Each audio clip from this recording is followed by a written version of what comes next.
Welcome to LifeTalk with Mariette. I am Mariette. This show is about the life lessons that shape us, what I've learned, what I'm still learning, and how we grow through challenge, awareness, and purpose. I will share personal insights to motivate and inspire you, and sometimes invite guests who do the same. At its heart, LifeTalk is about real stories, real growth, and meaningful connection. This is LifeTalk with Mariette. Motivational, inspirational, full of heart. Enjoy the show. Hello and welcome to LifeTalk with Mariette. I'm your host, Mariette Cameron. Conversations under the Willow Tree is our topic today.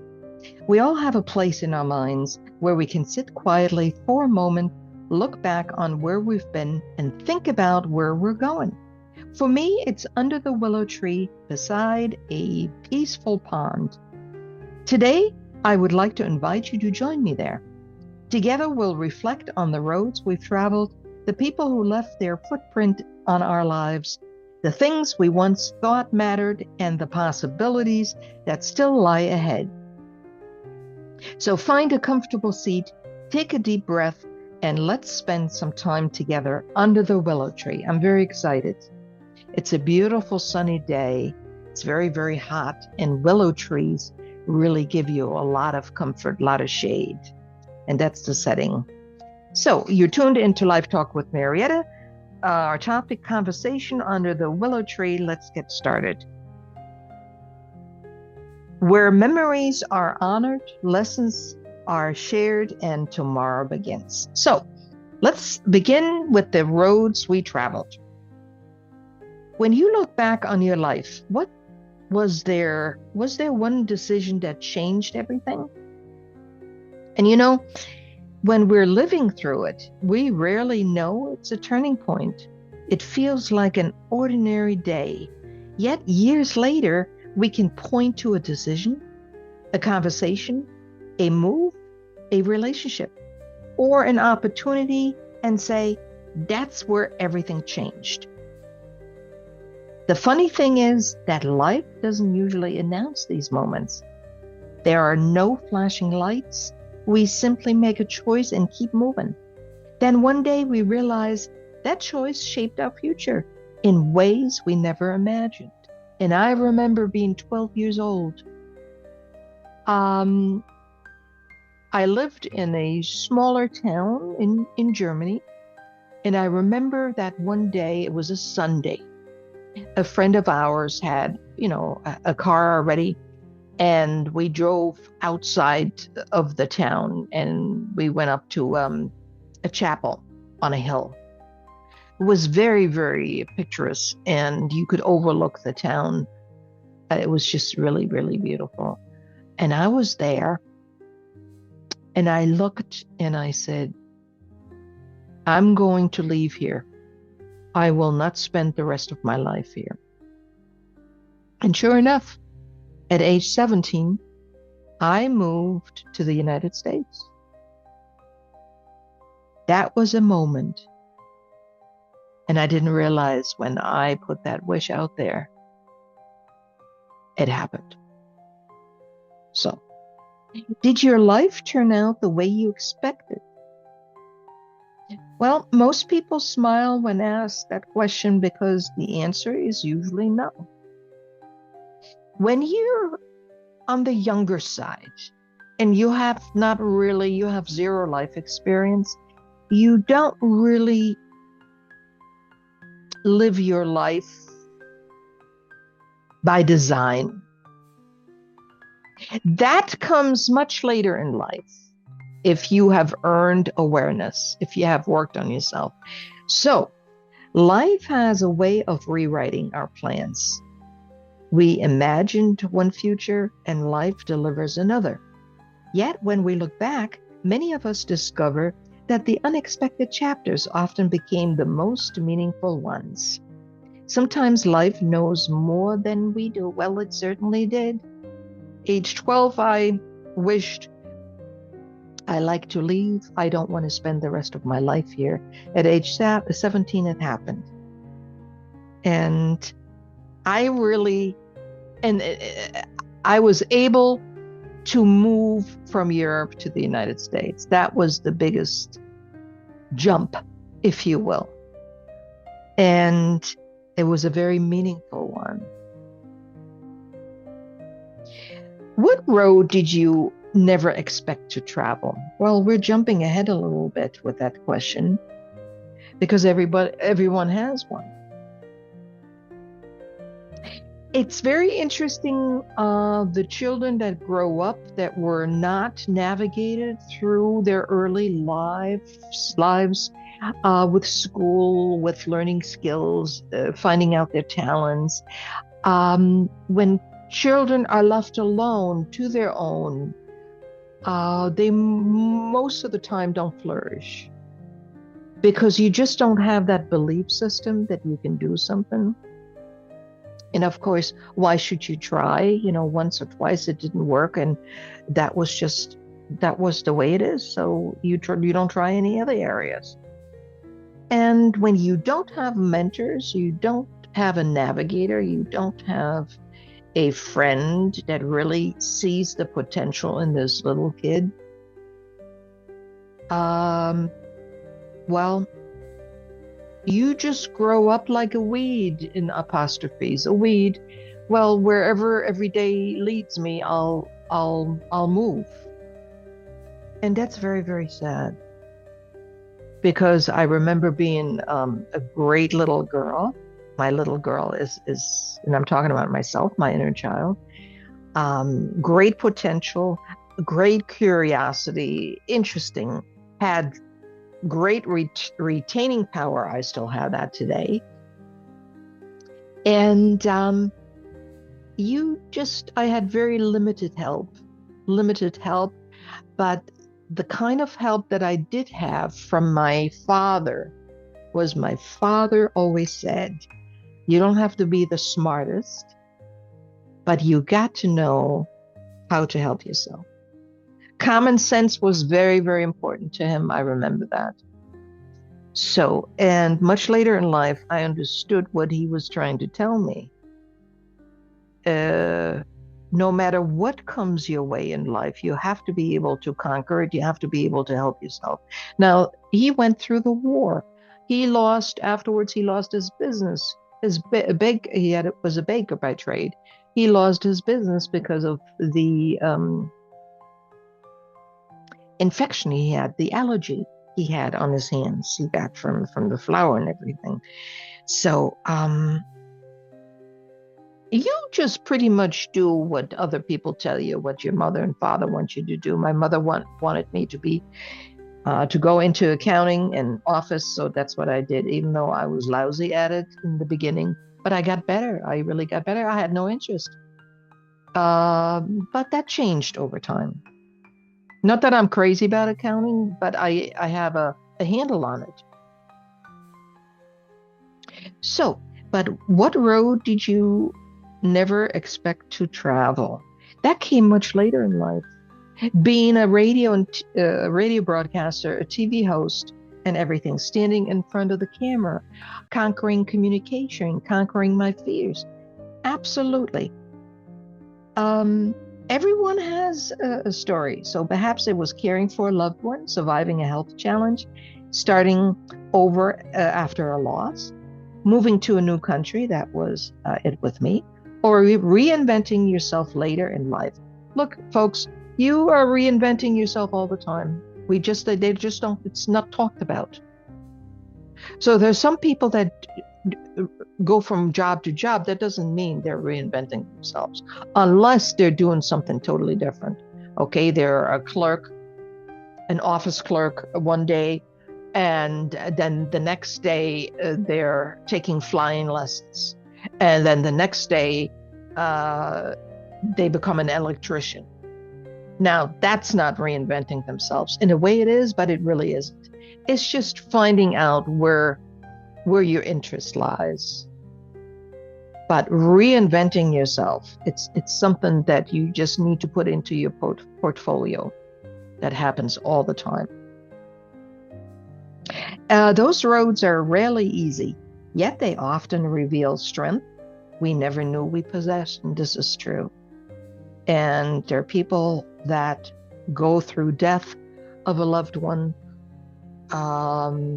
Then they have to find their own path. And that's very difficult for some people, especially if they relied on one person. You know, the wife relies on the husband and vice versa. It's always hard where one or the other just handled everything and the other one just kind of went along with it. That has happened. My mother always worked. She had her own income, but she relied very heavily on my father. He was just her soulmate, meaning her partner. She couldn't even envision her life without her partner, even as independent as she was, with earning money and everything. So the emotional support, that was important to her. And when he was gone, she only lasted 6 months and then she died. So there's a lot of emotional connections to what we're doing and everything that has nothing to do with money. But and some people, look, they go the path on their own, alone. That's also a way of living. It comes in all different shapes and forms. Why do these experiences stay with us so strongly? Because they changed us. The happy moments are wonderful, but difficult. They're difficult experiences because they force us to grow. They teach us resilience, patience, gratitude, and perspective. Many of the lessons we value most today came from situations we never wanted to face. That's it. Divorce, death of your parents, it's devastating. Job loss, health scares, having overcome a stroke. All of these things I didn't ask for. And it feels horrible when we go through. But yes, they make us stronger if we don't give up. It's very easy to give up and to lose interest in life when these things happen to me. Excuse me, to us. That's what I meant to say. It's very easy. And without getting them emotional, this was something that I said when I was in the hospital in 1996 with a stroke. And I had to learn to walk again. And I said, dear God, if you let me walk again, I will help a lot of people. And I hope through every show that we have, different topics, that you gain something from it. That's why I'm doing this, for no other reason. I'm doing this for you because you may be able to get one or two sparks out of the whole conversation. And that's good enough for me. Because in order to change, in order to go on in life, we need sparks. Without sparks, there will never be fire. There will never be a new beginning. And that's why I'm doing it. So yes, the difficult experiences stay with us so strongly. And to go through all of this. Part of when I was going through my healing period after the hospital, took me about 6 months to regain my strength. I started a soup kitchen. First, I worked with the Salvation Army and as a volunteer. Besides trying to work again, so I did that in my free time. And then I put my own soup kitchen together because I don't want any. There are different power plays in these organizations too. I wanted no part of this. So that's when we started our own soup kitchen. And when I saw people that were homeless on the streets having to fetch a meal or two because they knew such and such organization would come on such and such day and such time. And they lined up to get meals. And they lined up because I made the soup, and I make good soups. Always from scratch with bones, meat bones in it and everything. And I give out soup and sandwiches. And I never forget, during giving out food, you don't have the time to talk to them because they're all standing in line. But I just see the reaching hand for the soup bowls all the time. That's very important. I like to put that in this TV show too, the reaching hands for the soup bowl. It touches my heart up to this day. And you just never know what goes on in people. And also I wondered, because I didn't know, why do some people that are homeless have dogs? And I learned why. I really learned why. So, okay, let us move to the next one. If you could speak to your younger self under the willow tree, what would you say? What I would say? I wouldn't say relax. No. I'm going to make mistakes, yes.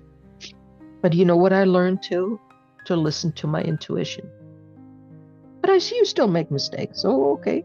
You always try to make the right choices. That's not always possible. So I like to be researched to the hilt, especially when we're buying, whether we're buying a house or we're buying a mattress or furniture or a car. I like to be educated. I like to educate and not just buy 1, 2, 3. And so I like to be prepared, and I like to do a good job educating myself before I make the decision, before I part with the money where I could have spent less money if I had researched it and everything. You know, that's what I'm saying. So I'm very good at that, not impulsive buying. I think when I was younger, I was very impulsive. But today, I treasure my work and my income, and you're just more careful with your spending, so you don't throw it out the window. And I would say to myself, you have done a great job all your life, Mariette. Congratulations. I would share, I never worried about other people, what they thought. I never cared. I never thought about what other people think. So if I don't have the thought, what do other people think? Well, why should I, you don't care. You just don't think about it. It just wasn't of interest to me. And it's still not of interest to me. Because I'm doing my own projects. Now, it's different when I'm being hired as a contractor. It's important to me what people think. So that's the difference. When you hire me, the utmost best job I can do, and it's important to me what they think of me. Absolutely. But strangers and what they normally think, what people think, the normal there, I don't care. What do I care? And most importantly, I would say life isn't a race. Some of your greatest blessings haven't even arrived yet. So I'm looking forward to that. I'm really looking forward to that, because it's great revisiting everything that you want to revisit and think about and feel it through. But where are we going from here? Now, let's move on to segment 2. The people who left their footprints. Oh, I bet you anything. You have people that left footprints. I bet you. Who is someone you still think about today? Well, I think I'm closer to my parents today as I ever was when they were alive, because I'm older now. I researched over the years and years and years who they were, where they came from, what they experienced, how they grew up, what made them the way they were living and thinking and believing. I know all of that. So I talk to them all the time through the shows because they're just so important. They're just so important. They're in, you live with them in your heart, in your mind, and they still have a big impact on us. Our mother, our father, our teachers, the nice ones and the nasty ones. Isn't it interesting how some people stay with us? Yes, some of our people we were married to, the father or the mother of our children. What a relationship taught us, just having met them. They haven't really done diddly squat for us. But just through that relationship, what we were able to learn through that and what you have become through just that experience, having met that one person. It didn't work out, but it gave you something for the rest of your life. We may not have seen them for years. They may no longer be alive. This is what I'm saying. The people are with us. That's what I'm talking about. Yet we still remember their voice, their laugh, their advice, or simply how they made us feel, good or bad. It's tremendous. And we're sitting under the willow tree today. And it's a real willow tree in the park of my hometown, where in the real hot summer days, that particular area of the park was shaded with the willow trees and had the pond right in front and the swans. And I just love it. And just placing myself back to that area just gives me a lot of comfort and a lot of joy. So I thought I would take you there with me today. Some people leave footprints on our hearts that never fade. Yes. And there are lots of them. Not too many, but a few. You know? So it's not all bad, but it's a combination of good and bad. It's just really, really interesting. Anyway. Can one person change the direction of life? Absolutely. A teacher who believed in you? That never happened. A parent who encouraged you? That never happened. A friend who stood by you? That never happened in my childhood days. A stranger who offered a kind word? Maybe in my childhood, maybe, and maybe I didn't pick up on it. And sometimes people change our lives without ever realizing it. That's true. It's the spoken word, and it's how you speak to somebody. It's what stories you tell, what life experience you exchange with them. I believe in that. So, it's so true. Let's move on to the next question. What have difficult people taught you? Not every teacher comes wrapped in kindness. I told you about the math teacher in one of the shows, right? Oh my God. I think he was born that way. He had the same attitude, the same nastiness, and you were just very fearful. And in the 60s, you couldn't just get up from your seat and leave the class and spend it in a different part of the school. Kids, who knows what kids do today in school? Or whatever. So you had to respect teachers, priests, adults. They were authorities, and they certainly exercised it. They got involved with things and said things to you when it wasn't even their business. Or they said things that were off the cuff. I mean, forget it. This wouldn't happen today. After 60 years, it would be very dangerous to make comments about a person or directly to the person. We experience it all the time. All the time. They were just really nasty. And I'm talking about Europe in the 60s. And some of the older adults would exercise the right. They thought they had the right to do that, to put other people down, or a child, or a teenager. Absolutely not. I resented that. And they always said, oh, you should respect your elderly. Are you kidding? The elderly should respect the youth as well. Who gave them a free pass to act their nastiness out? Who gave them that free pass? And I resented that. But that was in society, and that has changed too. That has changed. And I'm glad it did, because people won't put up with it. So, what have difficult people taught you? That's the question. We know that not every teacher comes wrapped with kindness. Some people teach us boundaries.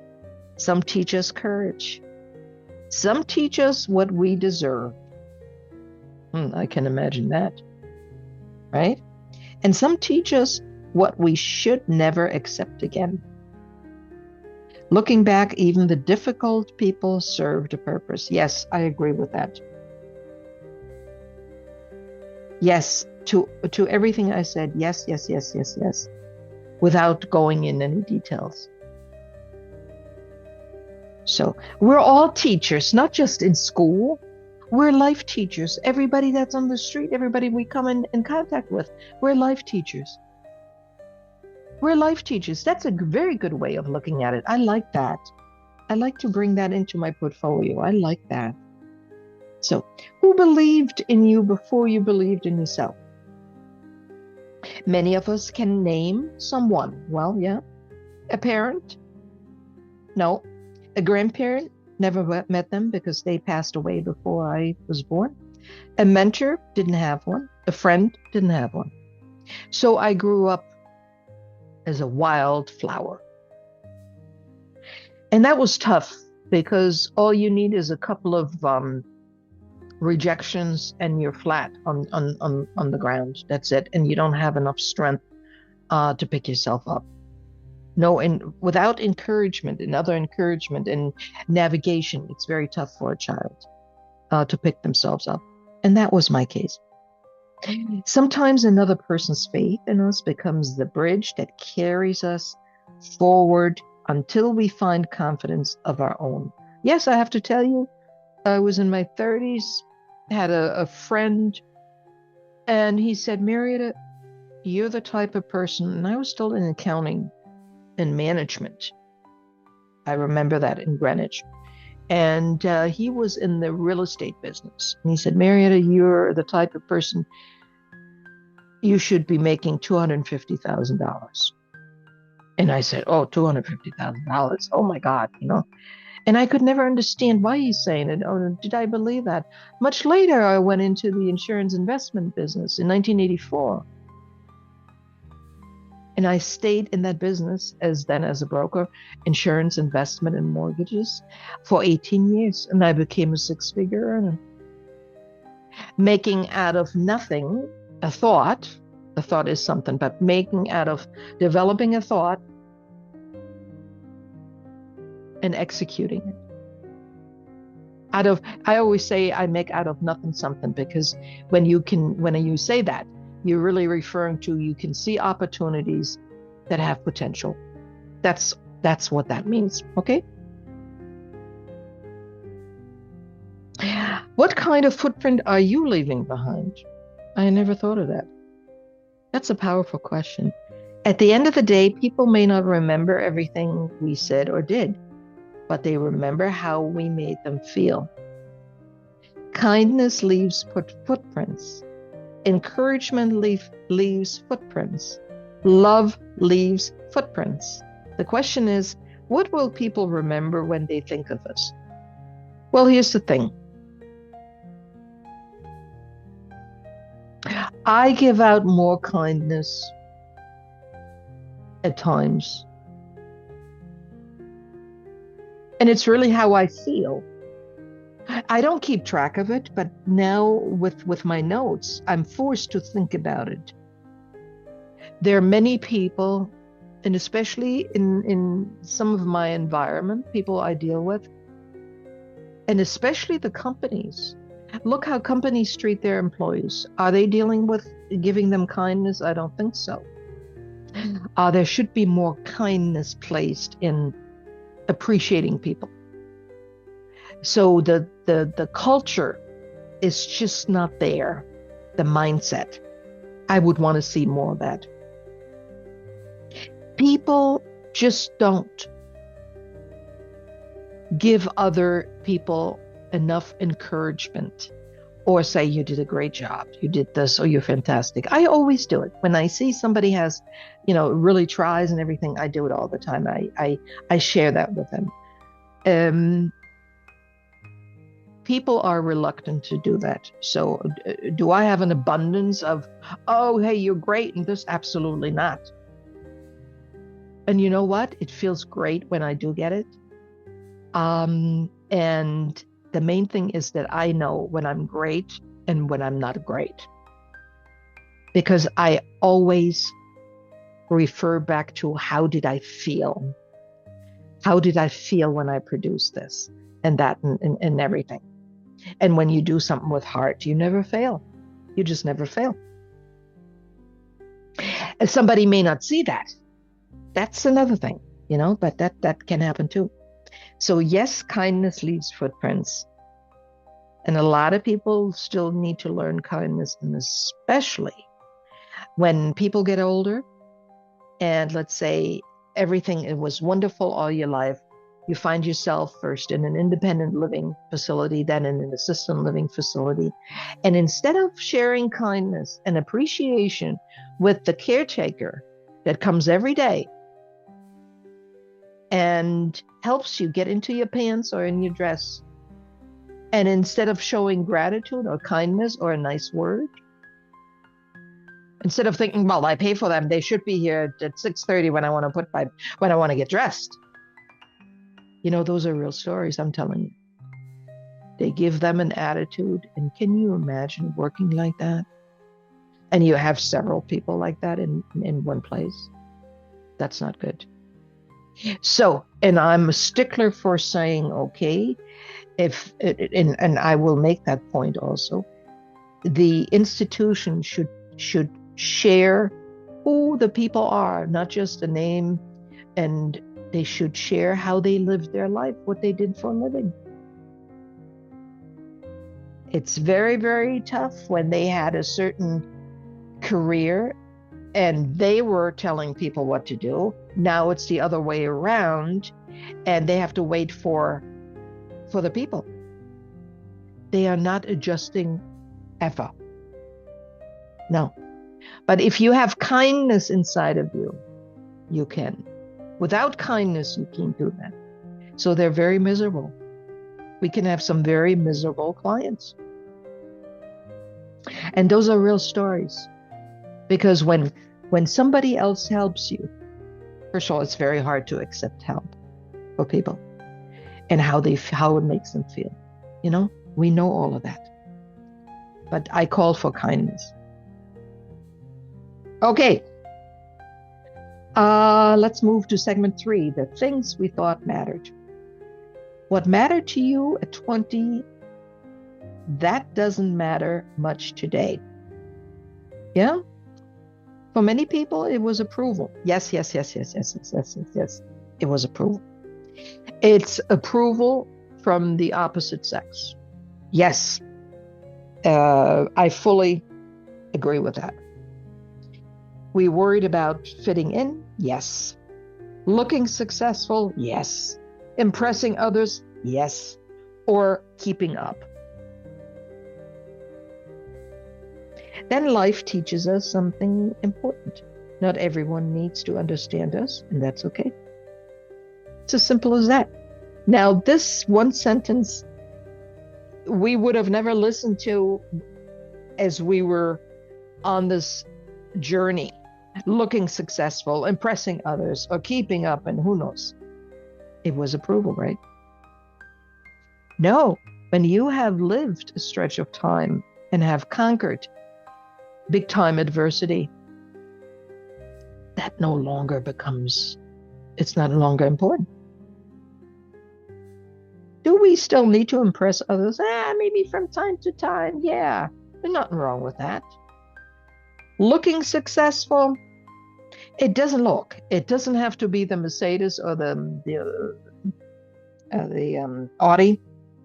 No, a nice, clean looking, attractive vehicle without the car payments will do it.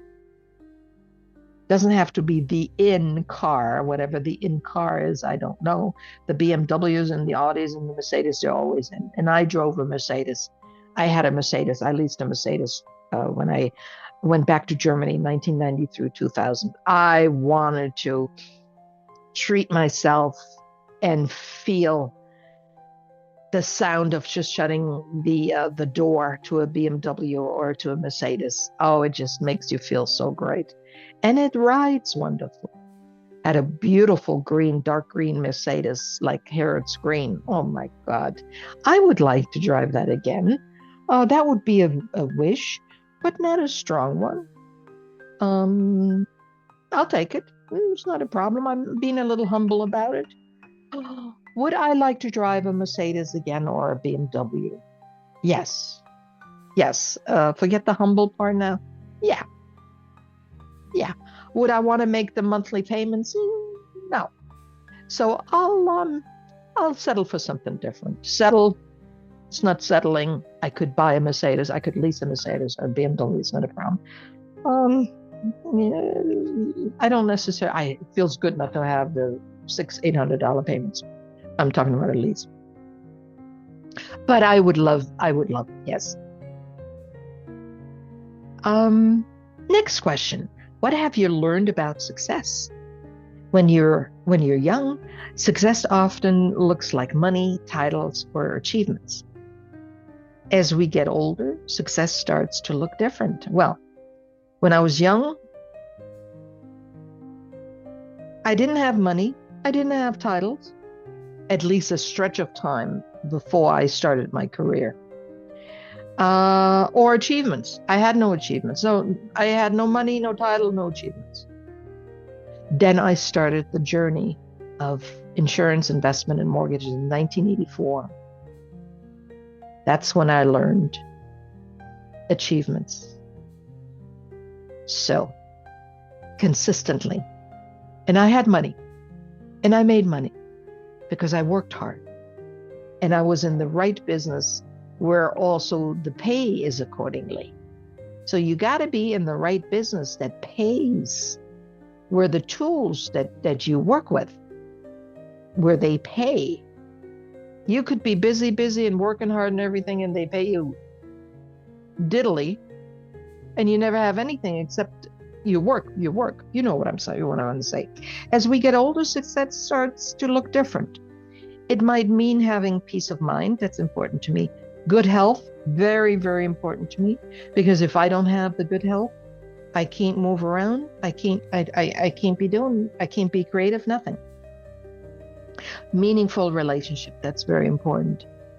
That doesn't mean I have to have 10 relationships, but 1 or 2 relationships, business relationship, friendship relationships, somebody you can trust in, where we have mutual respect and admire each other. That's important to me. The freedom to spend time the way we choose absolutely means a lot to me.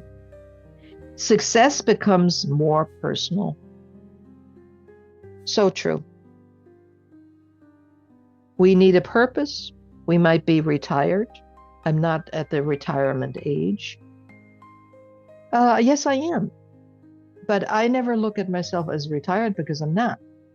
So I will work with God's will and my health till the day I go from this earth. That's my goal. That's my goal. And let me share something with you. The other day on Facebook, I see this advertisement. And it looked like long-term care, and it invited you to come to such and such place for a lunch, and it starts at 1. I called and I wanted more information, and To make a long story short, the guy called me back, who I was asking for. And I had several conversations with him on the phone. I never met him in person. It didn't work out, time-wise. And he sells pre-planning. Now, I have never thought about the end of my days. I just ignored it all the way. And you know how it is. We never get sick. We never die. Everybody thinks that way. And some people, they take care of things. They buy this, they buy life insurance, they buy burial places, and who knows what else. They do a will, they do a trust, they do whatever. Now, I haven't done any of this because I have ignored it, because it's too painful to go there. But do you know, through this, and this was something that happened having met him and having had a conversation. I've never met in person, just on the phone. And we clicked very well, by the way. And he asked me, where do you think most people would do their planning? I said, and I wasn't prepared for that. I never thought of it. So I just went by what I thought, what I felt. Definitely not in an office. I wouldn't go into an office to plan my last will and how I want to go and everything. Probably nature, because that's something that would be attractive to me, or a place where I feel comfortable, and that can be different for everybody. And he opened up a window with this conversation. And I said, isn't it interesting? And I wanted to share that with you. Isn't it interesting when we all need to think about it, some more than others? And here's what helped me. I transferred my mind over to a place where I felt really great. Not the Willow Tree. It was by the ocean, in the sand, where I feel nice and calm, and I just love the atmosphere and everything. Placing my mind to that area, all of a sudden I was able to think about, well, what would it be like? How do I want to be remembered from this earth? Well, I said, now that I'm asking myself, I don't want to go quietly. I made things happen all my life. I was not a quiet mouse all my life. I shouldn't be a quiet mouse when I leave this earth. However, the people that I would leave behind, they can't do what I do. I would want a speech. I would want to be remembered. Here's the thing. I would want a little event. Inviting this, inviting that, and this. So, not necessarily, I don't have that many family members. Are you kidding? No, we're a very small circle as family. But other things, and I have to think about that. But do you know, by transferring my mind to a place where I felt safe and happy, I was able to open up another window to actually look what would make me feel good and have control over how I want to be remembered. Even I would be already dead. But my wishes, I don't want to just disappear like I never lived. And once I realized that, and again, I was only able to think about this, to actually look at it, because I transferred my mindset to a place that I felt comfortable and where I felt happy. That's when that window, I was able to open up that window to look at it. And I liked the idea. I don't want to go quietly through, from this earth. I want to be remembered. Exactly what I want to be remembered for, I don't know yet. But I definitely want a speech. I want people, it has to be certain people that can give speeches. My family, forget it. They wouldn't, forget it. So I definitely, it's like designing a little mini event. And that gave me happiness, because it's not just all your life you worked so hard, you did this and that and blah, blah, blah. And all of a sudden you just quietly go. I owe myself that I design how I go, meaning not how I go, but how I want to be remembered. I can't control how I go. That's not what I wanted to say. I'm sorry, I made that mistake.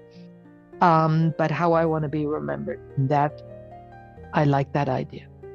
But without having talked to this pre-planner, and he wasn't even trying to get me as a client. We were just talking in general. And it was really my interest. I said, well, how do you do this? The pre-planning with insurance or with trust, with cash and this and that. So, and we started talking about shop talk, if you will. And once he asked me these questions, these 5 questions, what do you think? How people, where would they want to plan? And it made me think. And I came up with the nature, definitely not in an office. So, folks, I'm convinced I got to do something about that. It has to be a little mini event. I wanted to share that with you because it's important, because I never had the courage to think about it, because I don't want to think about it, because, I probably have said to myself, well, why do I have to think about it? Okay. Next question. Why do we spend so much time chasing things? Well, because we're taught that happiness is somewhere ahead of us. Well, maybe it is. The next promotion, the bigger house, the next accomplishment. But eventually we discover that happiness isn't a destination. It's true. Yeah, it's often found in ordinary moments we almost overlook. Ordinary moments are when you have ordinary moments become special moments when you in chronic pain and you see a new doctor, a professional that is really specialized in that area, and you seek treatment through him, and you see little improvements. It can be all solved in one visit. It's a process. It didn't get bad overnight, and it's going to heal again. It's going to take time. As long as I see improvements, those ordinary moments become special moments. When you can walk straighter, you can walk without pain. You have your energy back. The body needs a lot of energy to heal. I noticed that. So the energy that I usually have, to move around every day, and mental power and everything, a good percentage of it, like 60, 70, 80% of it, my body is taking from me to heal. But I have patience. I'm not impatient, because I know with every visit to the doctor, I see improvements afterwards. And sometimes the body speaks to me shortly after. Sometimes it adds something different in a different location of the body, but that subsides then after the second day. So it's body chatter. The body talks. That's what I'm saying, the body chatter. But you're happy with each improvement. What would you tell younger people about what truly matters? What I would say directly to them: take care of your health. Take care of your emotional and mental health. Become your own guide, or only be guided by somebody that means well and somebody that has the experience, what they're trying to tell you or teach you. If they don't have that experience, they're not a guide, they're not a navigator. I would tell them to spend less time comparing themselves to others. I would say that too, yes. Yeah, but we all, when we're in those years, can't really tell people too much because we all want to look a certain way. The image, society tells us how we should look and this and that and the other. Well, I never looked what society looked like in the 60s because I certainly didn't, I wasn't slender. I grew up being a really little roly-poly. Yeah. So I didn't look like the rest of them, and I didn't. That bothered me. Later in life, as I got older, and I handled that. I went on a diet. I changed my entire eating habits. I had moved environment. In order to grow, many times you have to change environment. Your environment is not the right environment for you to grow. Okay. I would also tell them to protect their peace. Yes. But can you tell that to a person that lives with love-hate, that was born and lived through love-hate with their mother and father? Now, if they're not aware of it, their life will be just like it. And when you say to somebody, protect their peace, they have no peace. You only have peace when you actually look at yourself, you start living with yourself, and you become aware of your thoughts, your feelings, your actions, your behavior. And many people just don't have time for that. Well, I took the time. I was forced to look at everything. That's my own makeup, because I wanted always to know, I wanted answers. Why didn't something work out? Why and how come? And everything I do, you just have to ask yourself.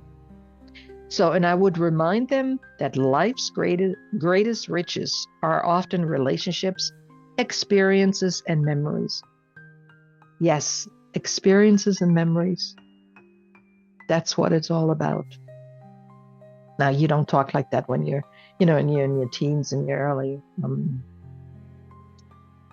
20s, but the generations have changed. Anyway, let's get to segment 4 because we're almost out of time. Tomorrow begins here. What are you still curious about? Well, I'm curious about everything. Curiosity keeps us alive inside. The day we stop asking questions is the day life becomes smaller. There's always something new to learn, discover, or experience.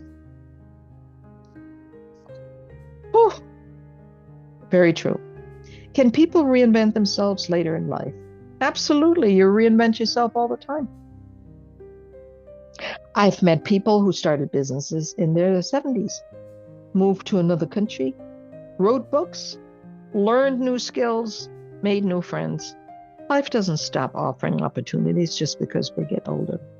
So, if you ever wanted to talk to me, feel free to contact me at 203-505-3660. And I have to tell you, sometimes it's a great opportunity to learn about each other, to help another person. We just don't know about tomorrow, right? One more question I want to ask. What dream have you not given up on? Most of us have a dream. Something we've always wanted to do. A place we've wanted to visit. A project we wanted to start. Dreams give us a reason to keep moving forward. I have to think about this. I don't want to just throw it out. I have to think about it. What gives life meaning now? Well, for many people, meanings shift over time. Helping others, very important to me. Sharing wisdom is very important to me. Creating something worthwhile, also very important. Being present for the people we love. Yes, that's it. So, thank you for spending time with me under the willow tree. Perhaps today's conversation brought back a memory, a lesson, or a thought about the road ahead. The past has much to teach us, but tomorrow still has much to offer. Until next time, I'm Mariette Camera. Keep growing, keep learning, and keep writing the next chapter of your story. Be well.